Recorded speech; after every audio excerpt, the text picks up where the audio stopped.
فعلى الانتفاع والإفادة والاستفادة، وحث على تمسك بكتاب الله وسنة رسول الله صلى الله عليه وسلم ابتغاء وجه الله وقرب وثوابه سبحانه وتعالى. بسم الله الرحمن الرحيم. الفصل 11 طاعة الله ومحبة الرسول sallallahu alaihi wasallam. Bab yang ke-11 yaitu taat kepada Allah dan cinta kepada Rasulullah sallallahu alaihi wasallam. Qala Allah Ta'ala, qal in kuntum tuhibbuna Allah fattabi'uni yuhibbukumullah i'lamu rahimakallah anna mahabbatal 'abdi lillahi wa rasulih ta'atuhu lahumma wa ittiba'u amarahuma wa mahabbatu Allah lil 'ibad in in'amahu 'alaihim bil ghufran. Qila al-'abdu idza 'alama العبد إذا علم أن الكمال حقيقي ليس إلى الله وأن كل ما يراه كاملا من نفسه أو من غيره فهو من الله وبالله لم يكن حبه إلا الله وفي الله، وذلك يقتضي إرادة طاعته والرغبة فيما يقرب إليه، ولذلك فصارت المحبة بإرادة الطاعة وجعلت مستلزمة لاتباع الرسول صلى الله عليه وسلم في عبادته والحث على طاعته. وأن الحسن قال أقوام على أحد الرسول صلى الله عليه وسلم يا محمد إنا لنحب ربنا فأنزل الله هذه الآية. وعن بشير الحافي رضي الله عنه قال رأيت النبي صلى الله عليه وسلم في المنام فقال يا بشير أتدري بما رفعك الله من بين أقرانك؟ قلت لا يا رسول الله.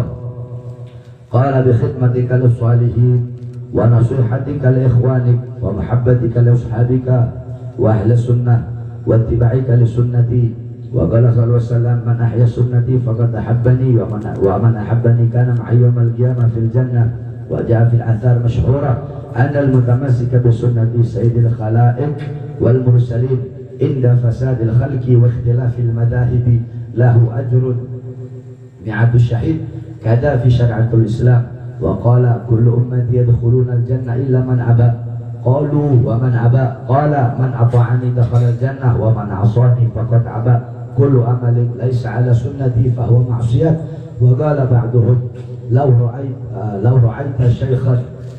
رأيت شيخا يطير في الهواء أو يمشي على البحر أو يأكل النار أو غير ذلك وهو يترك فرضا من فرائض الله تعالى أو سنة من سنن عامدا فاعلم أنه كذاب في دعواه ليس فعله كرامة بل هو استدراج نعوذ بالله منه. قال الجنيد رحمه الله ما يوصل أحد إلى الله إلا بالله والسبيل إلى الوصول متابعة المصطفى صلى الله عليه وسلم. وقال أحمد الحواري رحمه الله كل عمل بغير اتباع السنة باطل كما قال صلى الله عليه وسلم من ضيع سنتي حرمت عليه شفاعتي كذا في شريعة الإسلام. حكي أن رجلا رأى من بعد المجانين ما استجهله فيه فأخبر بذلك معروف القرخي رحمه الله فتبسم ثم قال يا أخي له محبون صغارا وكبارا وعقلاء ومجانين فهذا الذي رأيته من مجانينهم. وحكي عن الجنيد أنه قال مرض أستاذنا السري رحمه الله فلم نعرف لعلته دواء ولا عرفنا لها سبابا فوصف لنا الطبيب حاضر فأخذنا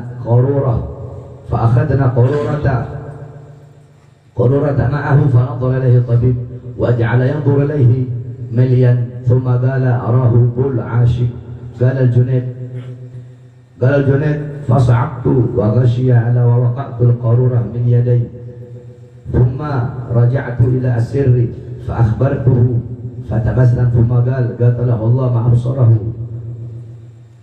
قلت يا أستاذ وتبين المحبة في البول؟ قال نعم. Bismillahirrahmanirrahim. Bab yang ke-11 yaitu tentang taat kepada Allah dan mahabbah cinta kepada Rasulullah SAW. Allah Subhanahu wa taala berfirman dalam Al-Qur'an, "Qul katakanlah, in kuntum tuhibbunallah fattabi'uni yuhibbukumullah."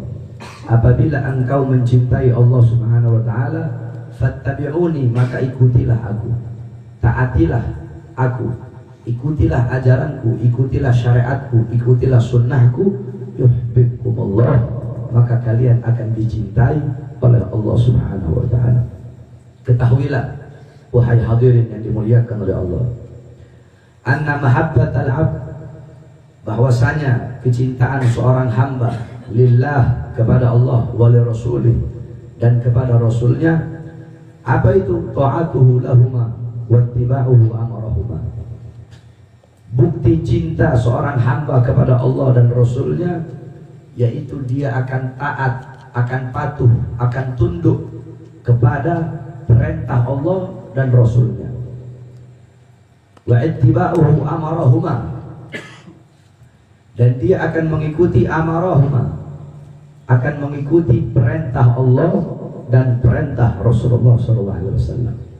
Wa mahabbatullah lil ibad, dan adapun kecintaan Allah kepada hamba, in'amu alaihim bil ghufran, maka Allah akan memberikan nikmat kepada hamba tersebut bil ghufran, dengan pengampunan. Ya, jadi sesungguhnya kecintaan seorang hamba kepada Allah dan Rasul itu tidak bisa hanya disebutkan di mulut saja. Saya cinta Allah, saya cinta Rasulullah SAW, tanpa ada ketaatan kepada Allah dan Rasulullah.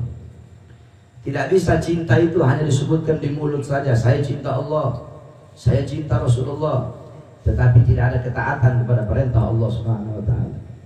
Mengaku cinta Rasulullah SAW, tetapi tidak mengikuti sunnah-sunnah daripada baginda Nabi besar Muhammad SAW, tidak mengikuti ajaran-ajaran yang diajarkan oleh baginda Nabi besar Muhammad SAW. Berapa banyak orang-orang sekarang yang dimana mengaku taat kepada Allah, mengaku patuh kepada Allah Subhanahu Wa Taala, tetapi meninggalkan perintah-perintah Allah Subhanahu Wa Taala. Engkau mengaku sebagai hamba Allah, engkau mengaku sebagai orang yang taat, orang yang patuh kepada Allah Subhanahu Wa Taala, tapi engkau tidak sholat, tapi engkau meninggalkan kewajibanmu kepada Allah Subhanahu Wa Taala. Engkau tidak melakukan hal-hal yang membuat Allah ridha kepadamu. Justru engkau mengaku syaitan sebagai musuhmu, tetapi justru engkau mengambil syaitan sebagai temanmu. Engkau mengaku Allah sebagai Tuhan, engkau mengaku Allah sebagai kau punya Tuhan, tetapi engkau mengambil syaitan sebagai musuh. Engkau lebih taat kepada perintah-perintah syahwat, engkau tunduk kepada syahwatmu, kepada nafsumu, sehingga engkau mengabaikan perintah Allah Subhanahu Wa Taala. Ini bukan seorang pecinta. Seorang yang cinta kepada Allah, cinta kepada Rasulullah, maka dia akan melakukan hal-hal yang disukai oleh Allah, akan taat, akan patuh kepada segala perintah sesuatu yang ia cintai. Jangankan Allah, jangankan Rasulullah, ketika ente mencintai seorang wanita, maka ente akan taat, akan patuh kepada segala perintah. Ente mencintai seorang wanita, maka ente akan melakukan hal-hal yang dimana hal-hal itu membuat wanita itu tersenyum. Bahkan ente rela diri ente hancur, ente rela diri ente binasa. Yang penting wanita yang ente cintai itu bahagia. Yang penting wanita yang ente cintai itu senang. Bahkan ente akan melakukan hal-hal yang di luar akal, yang di luar kebiasaannya ente. Ente rela merubah diri ente. Perempuan bilang, ente jangan begini, ente nurut, ente ikut. Nah, jikalau itu kepada makhluk engkau taat, terus kenapa ketika Allah memerintahkan engkau suatu perintah, engkau melanggar perintah Allah Subhanahu Wa Taala?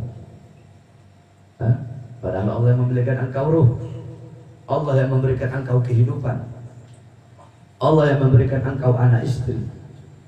Engkau mengaku sebagai hamba Allah Subhanahu Wa Taala, tapi engkau jauh dari perintah-perintah Allah.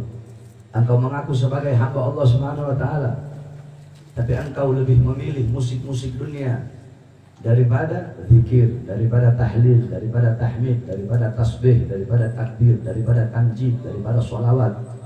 Engkau memilih apa? Engkau mengaku cinta kepada Allah Subhanahu Wa Taala, tetapi engkau lebih memilih tempat-tempat maksiat, lebih memilih tempat-tempat nongkrong daripada tempat-tempat yang diridhai oleh Allah Subhanahu Wa Taala. Engkau mengaku sebagai hamba Allah Subhanahu Wa Taala, tapi engkau tidak peduli kepada golongan-golongan yang dicintai oleh Allah Subhanahu Wa Taala. Engkau tidak mau memandang golongan-golongan yang dicintai oleh Allah Subhanahu wa taala. Bahkan dalam riwayat diceritakan Al-Imam Taqiyuddin As-Subki bagaimana kecintaan beliau kepada gurunya. Suatu waktu beliau sedang pergi berjalan menuju Syam. Tiba-tiba ada seorang petani. Ini petani berkata, "Sa'altul mas'alah ila An-Nawawi, ila Muhyiddin An-Nawawi." Aku pernah bertanya suatu masalah kepada Al-Imam Muhyiddin An-Nawawi. Tiba-tiba Al-Imam Taqiyuddin As-Subki, beliau turun dari kendaraannya. Kemudian anaknya tanya, "Abah, kenapa kamu turun?" Apa kata beliau? "Aku tidak mau berada di atas tunggangan, aku tidak mau berada di atas kuda ini, sedangkan seseorang yang pernah berjumpa dengan kekasih yang aku cintai, yaitu guruku Al-Imam Nawawi, dalam keadaan berjalan. Aku punya guru namanya Imam Nawawi. Ini orang pernah ketemu sama Imam Nawawi, pernah melihat Imam Nawawi, pernah bertanya kepada Imam Nawawi. Nah, walaupun Imam Nawawi sudah meninggal dunia, aku tidak mau berada di atas tunggangan, sedangkan ini orang yang pernah bertemu dengan kekasih saya, guru saya, dalam keadaan berjalan." Sampai segitu. Ente tahu ketika itu Majnun Qais ibn Mulawir meluk seekor anjing. Dia ditanya, "Ya Majnun, kenapa ente peluk ini anjing? Anjing ini najis, anjing ini haram. Kenapa anjing ini dibenci? Bahkan rumah yang ada anjingnya malaikat nggak mau masuk. Tapi kenapa ente suka meluk anjing?" Apa kata Majnun? "Karena aku pernah melihat ini anjing pernah duduk di samping kekasihku Laila." Terus ente mengaku cinta Allah, tapi tidak mau dekat kepada hamba-hamba yang mencintai atau dicintai oleh Allah Subhanahu wa taala. Mahbubal mahbub mahbub. Mahbubal mahbub mahbub, kata Imam Ghazali. Mahbubal mahbub mahbub. Orang-orang yang dicintai. Orang-orang yang dicintai oleh orang-orang yang dicintai oleh Allah, orang itu pun akan dicintai oleh Allah. Contoh, para aulia. Para aulia itu golongan-golongan yang dicintai oleh Allah Subhanahu wa taala. Nah, apabila engkau mendapatkan tempat di hati para aulia itu, walaupun kamu gak cinta sama dia, tapi itu aulia cinta sama kamu, kamu dicintai oleh dia, maka kamu pun akan mendapatkan kecintaan dari Allah Subhanahu wa taala. Atau sebaliknya, muhibbal mahbub mahbub, mencintai orang-orang yang dicintai oleh Allah, orang itu pun akan dicintai oleh Allah. Itu aulia nggak cinta sama ente, tapi ente cinta sama dia. Karena ente cinta sama dia, maka ente akan mendapatkan kecintaan dari Allah Subhanahu wa taala. Sama seperti ada satu orang ketika ditanya, "Apakah kamu ulama?" "Bukan ya Allah." "Apakah bapakmu ulama?" "Bukan." "Pernah duduk bersama ulama?" "Enggak pernah." "Pernah makan bersama ulama?" "Enggak pernah." "Ada kakek buyutmu yang namanya sama dengan ulama?" "Enggak pernah." Kata Allah, malaikat masukin orang ke surga. Loh, kenapa ya Allah? Orang alim bukan, duduk bersama orang alim bukan, makan bersama orang alim bukan, nama bapak kakeknya nggak ada yang orang alim, kenapa dia masuk ke surga? Apa kata Allah? Karena ini orang mencintai seseorang yang dimana seseorang yang ia cintai cinta kepada orang alim. Ente mengaku cinta kepada Allah, tapi ente membiarkan golongan-golongan yang dicintai oleh Allah. Nah, ini bohong.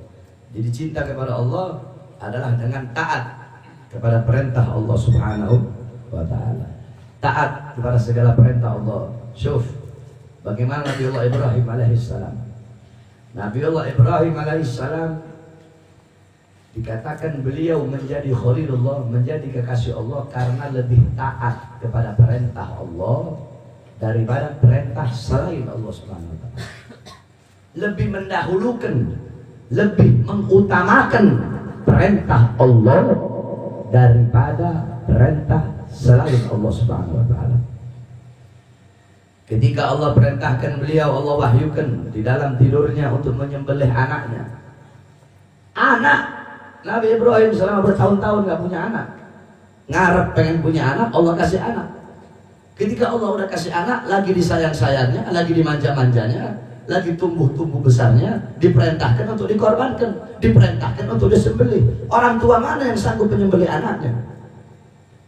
Orang tua mana yang sanggup memotong anaknya? Beliau gak peduli itu. Yang beliau pedulikan apa? Perintah Allah. Ini perintah Allah. Sami'na wa ata'na. Kami dengar, kami taat. Dia pergi ke anaknya, wahai anakku Ismail, Allah memerintahkan aku untuk menyembelihmu. Ini anak juga anak yang taat. Anak mana yang mau disembelih sama orang tuanya? Anak mana yang mau dikorbankan sama orang tuanya? Apa kata Ismail, wahai ayahku, jika memang itu perintah Allah, laksanakan. Kalau memang itu perintah Allah, lakukan, insya Allah Allah jadikan aku orang yang sabar. Dibawa, Nabi Ibrahim nggak pakai mikir bagaimana ini anak saya nanti mati, enggak. Sebelum itu kata Nabi Ismail, wahai ayahku, aku punya 3 permintaan. Pertama, tajamkan kau punya pisau agar aku tidak merasakan sakit. Kedua, tutup kau punya mata dan mataku agar kita tidak saling melihat, agar tidak ada rasa iba dan kasihan. Yang ketiga, buka aku punya baju, jangan sampai darahku nanti menempel di bajuku sehingga ibu akan sedih ketika melihatnya. Dengan penuh keyakinan, kekokohan iman, disembelih anaknya. Ketika itu pisau, mata pisau yang tajam sampai di sini, maka tiba-tiba Allah Subhanahu wa taala mengganti Nabi Allah Ismail dengan seekor domba yang berasal dari surga. Itu cinta, lebih taat kepada perintah Allah daripada perintah selain Allah. Beda dengan kita. Kita lebih taat kepada perintah bos, lebih taat kepada perintah perusahaan, lebih taat kepada perintah manajer, lebih taat kepada peraturan-peraturan dunia, yang dimana peraturan dunia itu bertentangan dengan peraturan Allah Subhanahu wa taala. Berapa banyak peraturan-peraturan di perusahaan, perempuan nggak boleh pakai jilbab. Mereka taat, mereka nurut.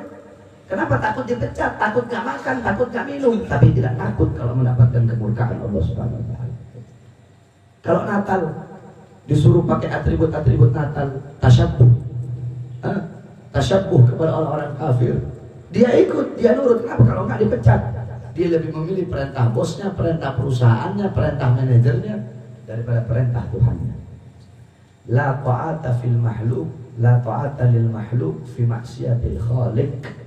Tidak ada ketaatan kepada makhluk di dalam bermaksiat kepada Allah Subhanahu wa taala. La ta'ata fil maksiat, innama ta'atu fil ma'ruf. Tidak ada ketaatan kepada maksiat, ketaatan hanyalah kepada kebenaran. Ketika engkau bekerja di satu perusahaan, di satu pabrik, terdengar suara azan, bersegera kau sholat, walaupun gajimu yang jadi jaminan. Walaupun gajimu. Sebab kenapa? Itu masalah dunia, rezeki udah diatur sama Allah SWT. Ente mencari sesuatu yang telah dijamin bersungguh-sungguh. Sorga belum dijamin, ente leyeh-leyeh, tenang-tenang, santai-santai. Emang itu udah dijamin sorga? Ente nabi, ente rasul. Kalau ente nabi, ente rasul, sih nggak apa-apa, udah dijamin sorga. Harusnya kebalik, hal-hal yang belum dijamin bersungguh-sungguh kamu cari. Apa yang belum dijamin? Sorga. Rizki udah dijamin, biasa-biasa aja. Jangan galau, jangan resah, jangan gelisah dengan segala sesuatu yang telah dijamin oleh Allah. Justru hal-hal yang belum, takut tapi dipecat kalau nggak lanjutin pekerjaan. Nah makanya bos-bos yang seperti itu, mereka lah bos-bos yang nanti akan dimintai pertanggungjawaban oleh Allah Subhanahu wa taala. Ya?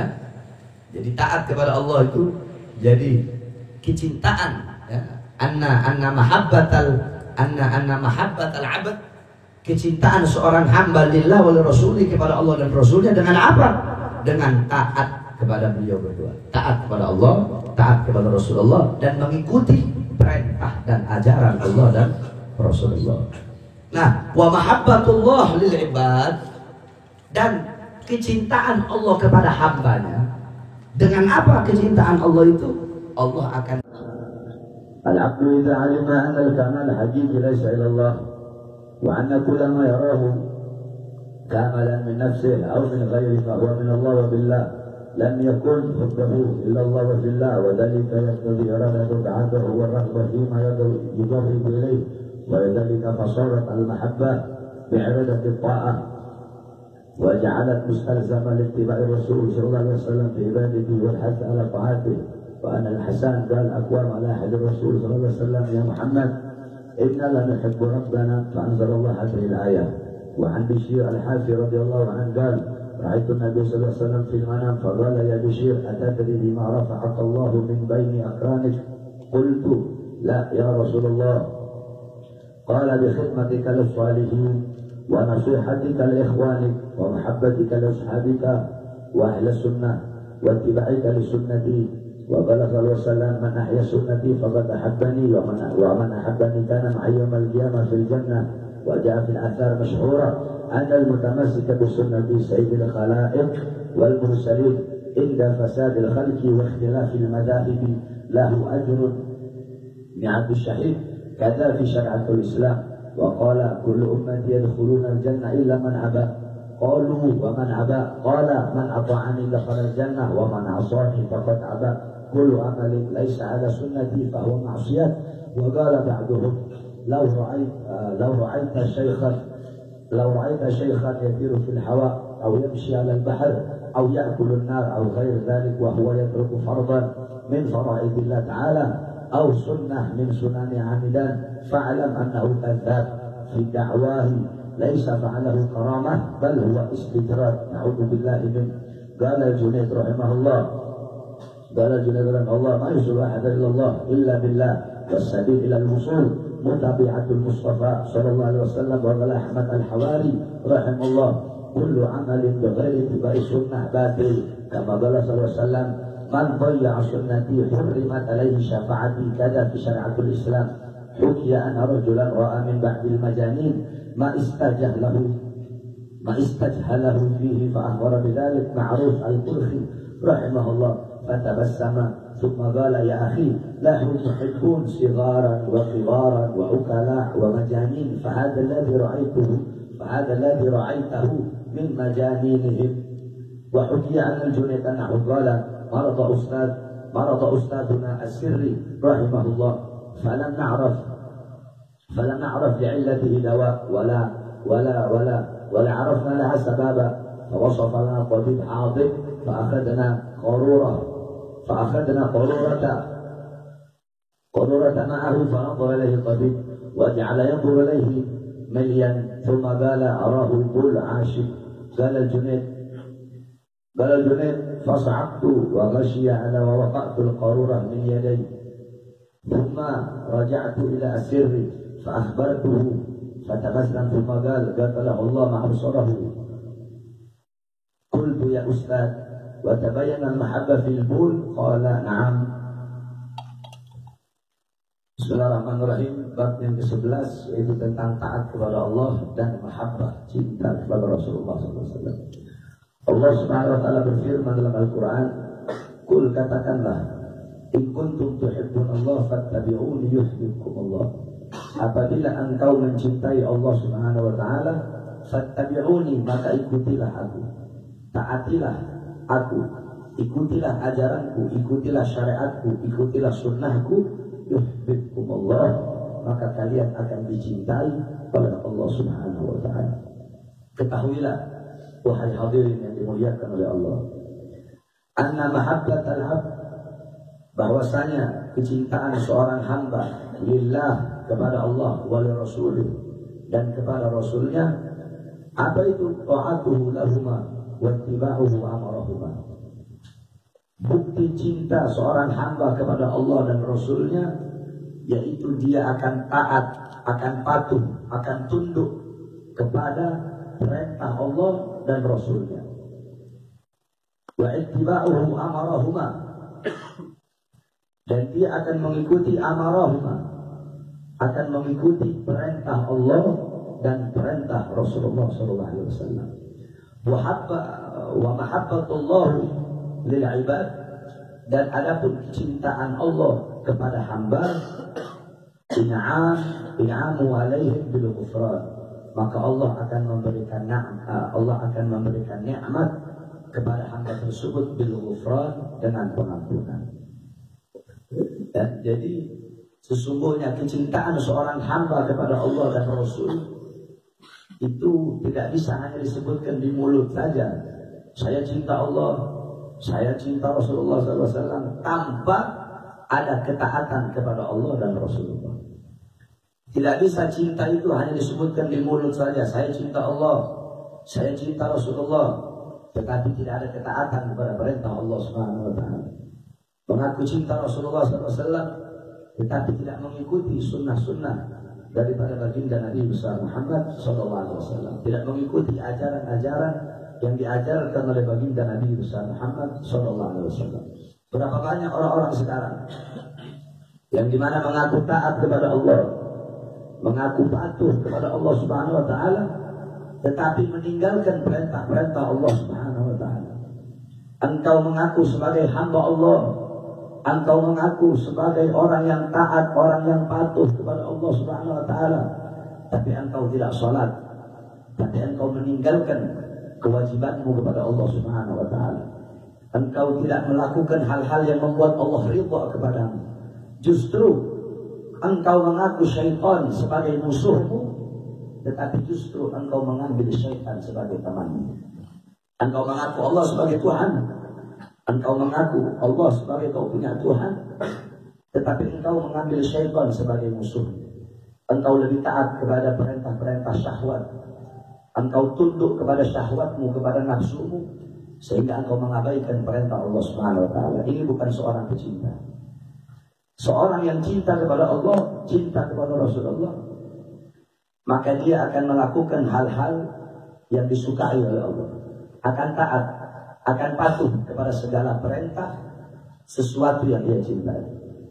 Jangankan Allah, jangankan Rasulullah, ketika ente mencintai seorang wanita, maka ente akan taat, akan patuh kepada segala perintahnya. Ente mencintai seorang wanita, maka ente akan melakukan hal-hal yang dimana hal-hal itu membuat wanita itu tersenyum. Bahkan ente rela diri ente hancur, ente rela diri ente binasa. Yang penting wanita yang ente cintai itu bahagia. Yang penting wanita yang ente cintai itu senang. Bahkan ente akan melakukan hal-hal yang di luar akal, yang di luar kebiasaannya ente. Ente rela merubah diri ente. Perempuan bilang, ente jangan begini, ente dulu, ente ikut. Tapi kalau itu kepada makhluk engkau taat, terus kenapa ketika Allah memerintahkan engkau satu perintah, engkau melanggar perintah Allah Subhanahu Wa Taala? Padahal Allah yang memberikan engkau ruh, Allah yang memberikan engkau kehidupan, Allah yang memberikan engkau anak istri. Engkau mengaku sebagai hamba Allah Subhanahu Wa Taala, tapi engkau jauh dari perintah-perintah Allah. Engkau mengaku sebagai hamba Allah Subhanahu Wa Taala, tapi engkau lebih memilih musik-musik dunia daripada zikir, daripada tahlil, daripada tahmid, daripada tasbih, daripada takbir, daripada tanjid, daripada sholawat. Engkau memilih apa? Engkau mengaku cinta kepada Allah Subhanahu Wa Taala, tetapi engkau lebih memilih tempat-tempat maksiat, lebih memilih tempat-tempat nongkrong daripada tempat-tempat yang diridhai oleh Allah Subhanahu Wa Taala. Engkau mengaku sebagai hamba Allah Subhanahu Wa Taala, tapi engkau tidak peduli kepada golongan-golongan yang dicintai oleh Allah Subhanahu Wa Taala. Engkau tidak mau memandang golongan-golongan yang dicintai oleh Allah Subhanahu Wa Taala. Bahkan dalam riwayat diceritakan Al-Imam Taqiyuddin As-Subki bagaimana kecintaan beliau kepada gurunya. Suatu waktu beliau sedang pergi berjalan menuju Syam. Tiba-tiba ada seorang petani. Ini petani berkata, "Sa'altul mas'alah ila An-Nawawi, ila Muhyiddin An-Nawawi."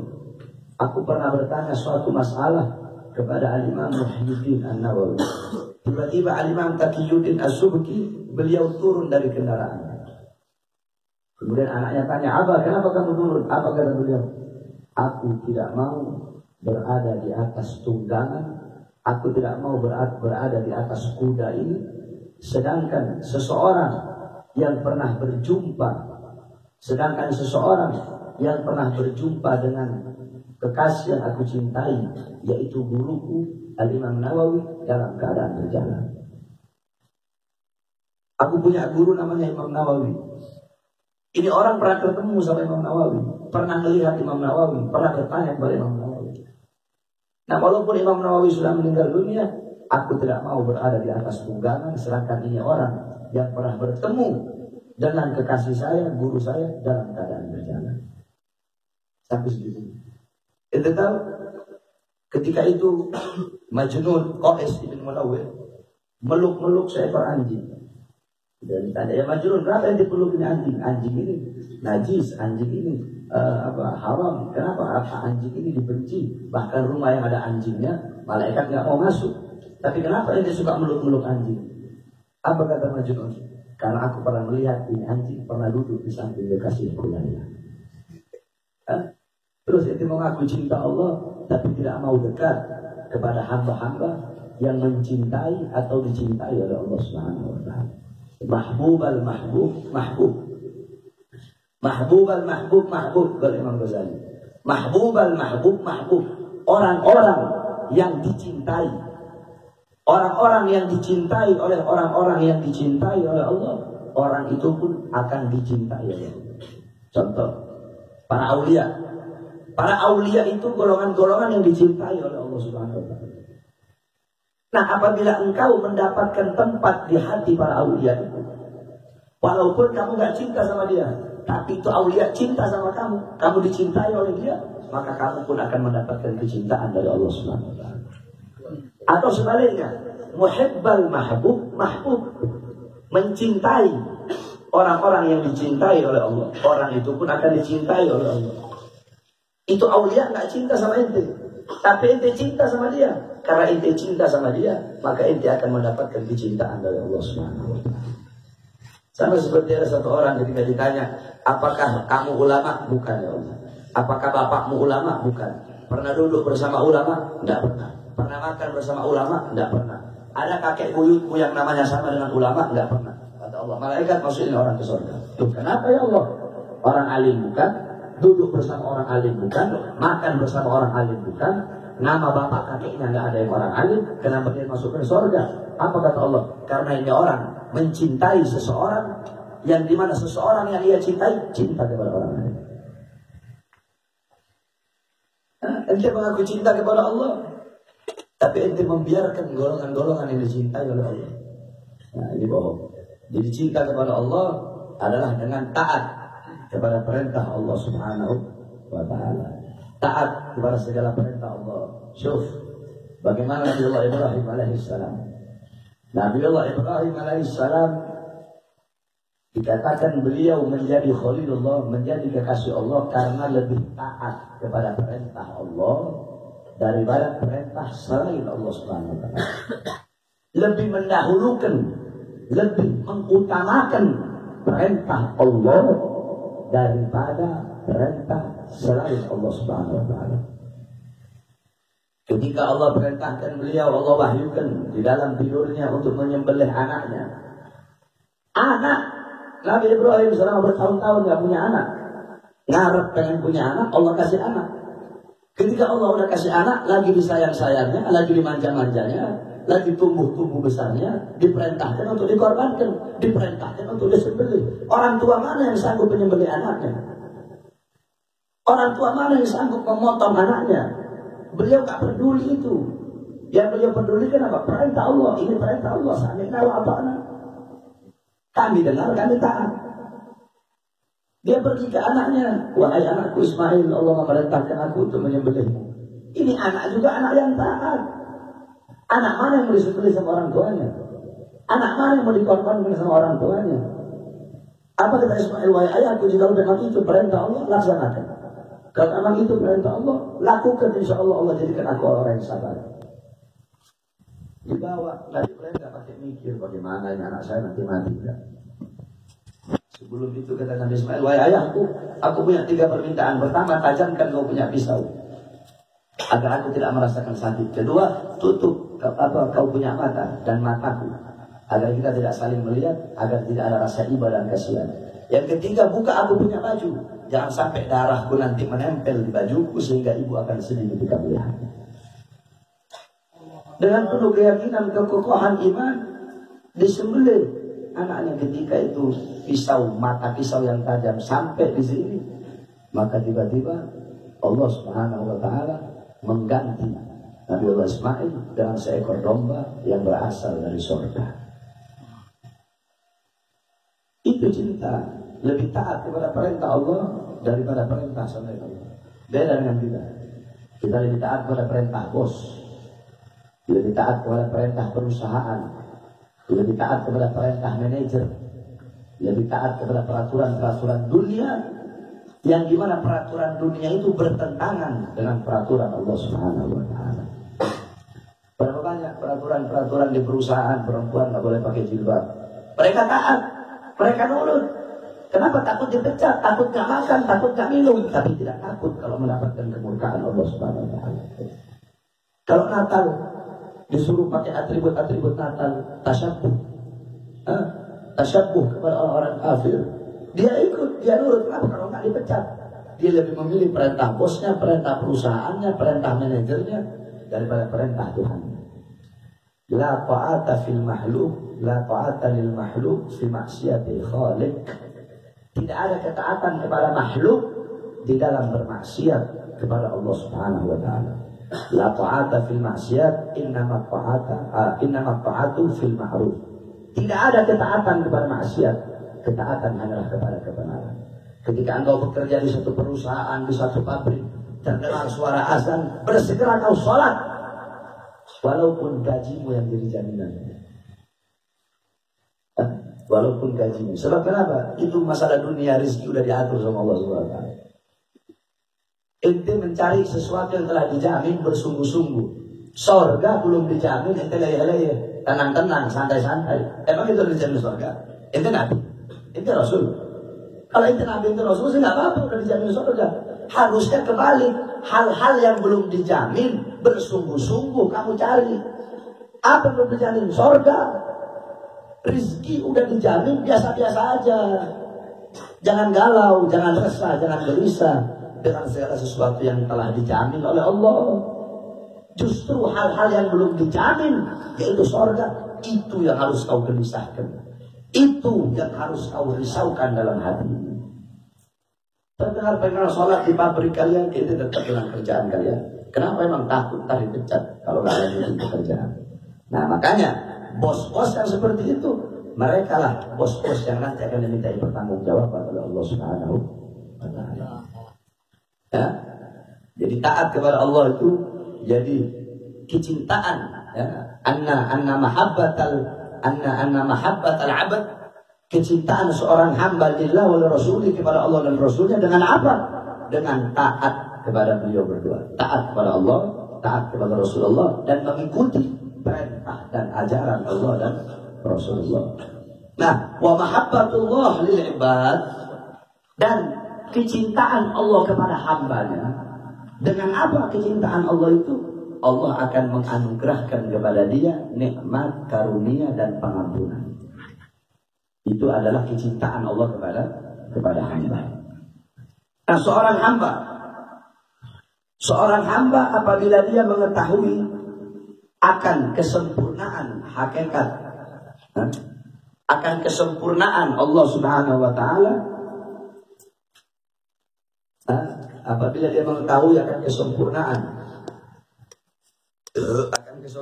hakikat Allah Subhanahu wa Ta'ala, maka tidaklah dia melihat sesuatu yang sempurna pada dirinya atau min ghairi, atau pada yang lain. Fahuwa minallah, maka kesempurnaan itu minallah, dari Allah, wabillah, dan nantinya akan kembali kepada Allah Subhanahu wa Ta'ala. Jadi orang yang memiliki pengetahuan akan kesempurnaan Allah, segala sesuatu yang sempurna dalam dirinya, segala sesuatu yang sempurna yang dia lihat kepada orang lain, itu dia tidak akan menganggap itu datang dari dirinya sendiri. Tapi kesempurnaan itu, kebaikan itu, kemuliaan itu akan dia anggap ini datangnya dari Allah Subhanahu wa Ta'ala. Ketika dia melihat laki-laki yang tampan, laki-laki yang ganteng, dia tidak akan melihat, Masya Allah, bapak ibu kamu telah melahirkan kamu tampan seperti ini, pintar bapak ibu ngaduknya. Enggak. Dia akan melihat bahwa ini adalah kesempurnaan Allah Subhanahu wa Ta'ala. Sehingga sehingga tidak akan kering lidahnya daripada selalu bertasbih memuji Allah Subhanallah. Dia melihat wanita yang cantik, Subhanallah. Dia melihat laki-laki yang tampan, Subhanallah. Dia melihat keagungan Allah, kesempurnaan baik yang ada pada dirinya atau yang ada pada orang lain. kebaikan yang ada pada dirinya atau kebaikan yang ada pada orang lain, ilmu yang ada pada dirinya atau ilmu yang ada pada orang lain. Dia tidak akan menganggap ilmu ini berkat perjuangan saya sendiri, saya mondok, saya susah, saya tidak. Dia akan menganggap ilmu itu datangnya dari Allah. Kesempurnaan ilmu itu, kesempurnaan ibadah, kesempurnaan ketakwaan itu datangnya bukan dari diri saya, tapi dari Allah. Adapun hal-hal yang buruk, nah itu baru datangnya dari diri saya. Ya, sebagaimana Al-Quran, wa ma asabaka min hasanatin famin Allah, wa ma asabaka min sayyi'atin famin nafsika. Kata Allah, dan apa-apa yang menimpa kamu daripada kebaikan, kemuliaan, kesempurnaan, kebagusan, famin Allah, itu datangnya dari Allah. Wa ma asabaka min sayyi'atin, dan apa-apa yang menimpa kamu daripada keburukan, daripada kejahatan, daripada kesesatan, famin nafsika, maka itu datangnya dari diri. Ini makanya seseorang kalau dia lihat ada, makanya kan banyak orang sekarang, udahlah saya mabok, saya zina melacur, ini dari Allah. Allah udah takdirin saya jadi begini. Wah, goblok, bacain di ayat tadi, wa ma asabaka min sayyi'atin famin nafsika. Yang menimpa kamu dari keburukan, kesesatan, perbuatan dosa, itu bukan dari Allah, itu akibat perbuatan diri kamu sendiri, syahwat kamu, hawa nafsu kamu. Wa ma asabakum min sayyi'atin fa bima kasabat aydikum. Yang menimpa kalian daripada keburukan, kerusakan, perbuatan dosa, maksiat, itu akibat perbuatan tangan kamu sendiri. Kenapa? Kita ini ibarat mobil baru keluar dari dealer. Mobil baru keluar dari dealer. Ente nyetir itu mobil, nabrak ini mobil. Mobil nabrak, ente yang salah, ente atau dealer? Ente yang salah, bukan dealer yang salah. Sebab ente yang bawa itu mobil, ente yang menabrakkan itu dealer. Apa ente yang menabrak itu mobil? Ente yang salah, nggak bisa menyalahin dealer. Keburukan itu, kerusakan itu gara-gara ente. Nah, nanti ente perbaiki lagi ya. Bawa ke dealer, bawa ke bengkel, diperbaiki. Udah bagus, nggak bisa ente bilang, oh ini bagus ini mobil gara-gara. Nah, dealer yang lebih bagus itu punya mobil, apa maksudnya? Yang rusak ente. Kayak mobil anak kemarin tuh Mercy, dirusakin Mas Salman, nabrak apa namanya? Nabrak lobang. Nggak bisa anda bilang, wah ini gara-gara bengkel, ini gara-gara dealernya. Enggak, dealer keluarin aman-aman aja.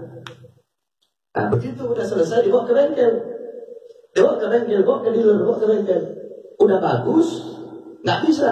Oh ini gara-gara aman sih, enggak, dealer yang bikin. Nah itu, wa ma asabaka min hasanatin fa min Allah, wa ma asabaka min sayyi'atin fa min nafsika. Kerusakan terjadi di muka bumi, di semuanya ini akibat ulah kita sebagai manusia yang tidak akan pernah puas, yang tunduk kepada syahwat dan hawa nafsu. Nah, jadi kecintaan seorang hamba kepada Allah itu apa? Taat kepada perintah Allah dan perintah Rasulullah SAW. Dan dia akan memandang semua kesempurnaan yang ada pada dirinya dan ada pada orang lain. Kesempurnaan itu datangnya dari Allah. Kesempurnaan itu datang dari Allah. Adapun yang lain itu hanya sabab-musababnya saja. Ente sakit, Allah yang memberikan kesembuhan. Sebabnya apa? Dokter. Rizki dari Allah. Sebabnya apa? Oh sebab si fulan. Ya. Nah kemudian, nah maka dengan itu, ya, dengan itu tadi,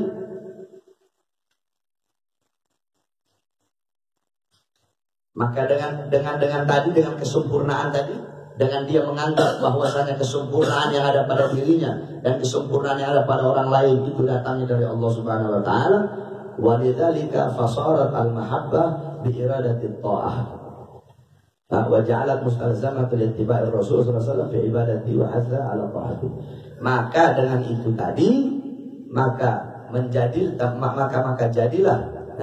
jadilah kecintaan dia itu bi iradati ta'ah, dengan keinginan untuk berbuat taat kepada Allah. Jadi dia implementasikan ya syarat apa, jadi dia buktikan ketaatan tadi itu dia buktikan kecintaan itu tadi dengan apa? Bi iradati ta'ah, dengan keinginan, kemauan untuk berbuat taat kepada Allah Subhanahu wa taala dan mengikuti sunnah-sunnah baginda Nabi besar Muhammad sallallahu alaihi wasallam. Wa anil Hasan qala aqwa ma ahdi Rasulullah sallallahu alaihi Muhammad inna lana nuhibbu rabbana. Ya, jadi ada satu kaum datang kepada Rasulullah berkata, wahai Muhammad, sesungguhnya kami cinta kepada Tuhan kami. Fa anzalallahu hadhil ayat. Ketika ini kaum berkata, ya Muhammad, kami cinta kepada Allah. Nah, makanya langsung Allah turunin ini ayat. In kuntum tuhibbunallah, kalau memang dicinta sama Allah, fattabi'uni, maka ikutilah aku, yuhibbukumullah. Jadi maksudnya apa? Tidak sempurna engkau mengikuti Allah tanpa mengikuti sunnah-sunnah Nabi Muhammad sallallahu alaihi wasallam. Wa an Bishr al-Hafi dari Bishr Abdullah al-Ghab ra'aitu Nabi sallallahu alaihi wasallam fil manam. Bishr al-Hafi melihat Nabi Muhammad sallallahu alaihi wasallam fil manam di dalam mimpi. Ya, udah jelasin kan waktu itu. Ketika seseorang bermimpi berjumpa dengan Rasul, ya, man ra'ani fil manam faqad ra'ani fil man ra'ani fil anam fara'ani fil yaqdha. Itu ada 4. Man ra'ani fil manam fasayarani fil yaqdha. Man ra'ani fil manam faka'annama yarani fil yaqdha. Man ra'ani fil manam fasayarani fil yaqdha. Man ra'ani fil manam faqad ra'ani fil yaqdha. Jadi kalau orang yang mimpi berjumpa dengan Nabi itu 4. Pertama, fasayarani fil yaqdha. Orang kalau udah mimpi ketemu Nabi, fasayarani fil yaqdha, maka nanti dia akan bertemu aku dalam keadaan terjaga. Makanya semuanya orang yang mimpi Nabi itu atau orang yang berjumpa para aulia Habib Ali bin Muhammad Habsyi ketemu langsung sama Rasulullah. Sebelum berjumpa langsung itu diawali dengan bermimpi. Fasayarani fil yaqdha. Yang kedua, man ra'ani fil manam faqad ra'ani fil yaqdha. Barang siapa yang melihat aku dalam mimpi, maka nanti sungguh dia akan melihat aku. Apa?